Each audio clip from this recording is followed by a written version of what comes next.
საქმეს აღამოს ვაგრძელებთ ტრადიციულად საფონდო ბაზრების მიმოხილვით და პირველ რიგში უნდა დავიწყოთ განვლილი კვირის შეჯამებით, რომელიც ერთ-ერთი ყველაზე გამორჩეული იყო ამ წლის განმავლობაში, რადგანაც ჩვენ საშუალოდ მამის 3.5%-იანი ზრდა ვიხილეთ.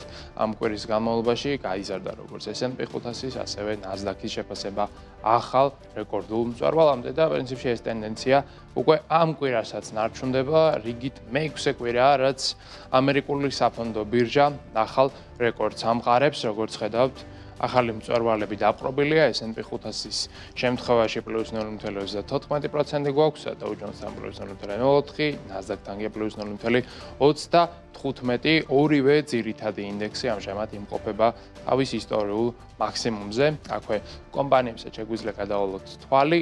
ამ კომპანიებს შორის ლიდერი ცალსახად ბოლო პერიოდში არის Nvidia, რომელმაც 3%-იანი ზრდა დააფიქსირა დღევანდელ სესიაზე და მისი შეფასება უკვე $5 ტრილიონ 400 მილიარდ უახლოვდება. ასევე შესანიშნავი შედეგი აქვს დღეს Tesla-ს, რომელიც 3%-ით გაიზარდა. რაც შეეხება კორეულ Samsung-ს, ის უბრალოდ ყველანაირ მოლოდინს აჭარბებს. დღესაც 6%-ზე მეტი გაიზარდა მისი აქციები და სულ რაღაც ორ კვირიან პერიოდში ამ კომპანიამ ლამის $9 ტრილიონი საბაზრო კაპიტალიზაცია დაიმატა, რაც მარტივი მოცემულობით არის განპირობებული, რომ Samsung-ი აწარმოებს მეხსიერების ბარათებს, ჩიპებს და პროცესორებს, რომელთაც იყენებენ data ცენტრების ოპერირებისათვის. აქვე ჩვენ ევროპაშიც უნდა გადავინაცვლოთ, სადაც მცირედი მატება გვაქვს, თუმცა რეკორდამდე კიდევ ძალიან დიდი მანძილი გვაშორებს. უშუალოდ მატების მაჩვენებელი პლუს 0.10%-ია. შანხაი გაიზარდა 1%-ით, ნიკეისთან კი მცირედი კორექცია გვაქვს. საშუალოდ ეს კორექცია შეადგენს დაახლოებით 0.5%-ს.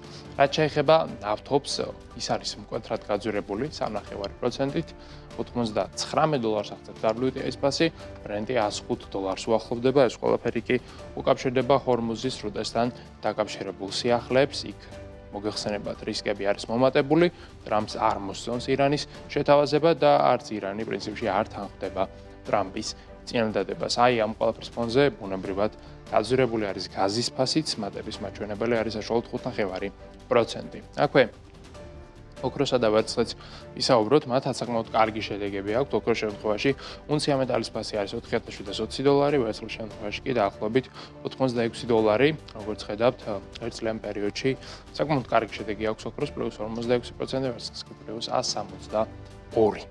კრიპტოზეც ვისაუბროთ, ბაზარი ძალიან სტაბილურად ინარჩუნებს $2.810 მილიარდ შეფასებას, ბიტკოინის ფასი $82,000 უახლოვდება, ეთერიუმი კი დაახლოებით $2,300 ივაჭრება, კაპიტალიზაცია $282 მილიარდი გვაქვს ჩვენ ეთერიუმთან, ბიტკოინთან $1.617 მილიარდი და აქვე იმასაც გეტყვით, რომ თუ ბიტკოინის, ეთერიუმის ან სხვა ნებისმიერი კრიპტოაქტივის შეძენა გსურთ, შეგიძლიათ მიმართოთ CoinMania-ს, რომელიც არის ეროვნული ბანკის მიერ რეგულირებული და ლიცენზირებული კრიპტობირჟა.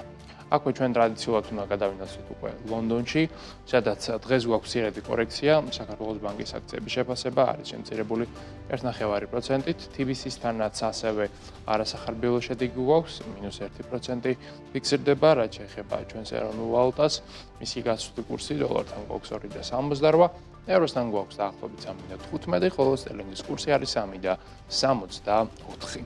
მოკლედ, აი ასეთი ვითარება და განწყობა გვაქვს ამ წუთებში გლობალურ საფონდო ბირჟებზე.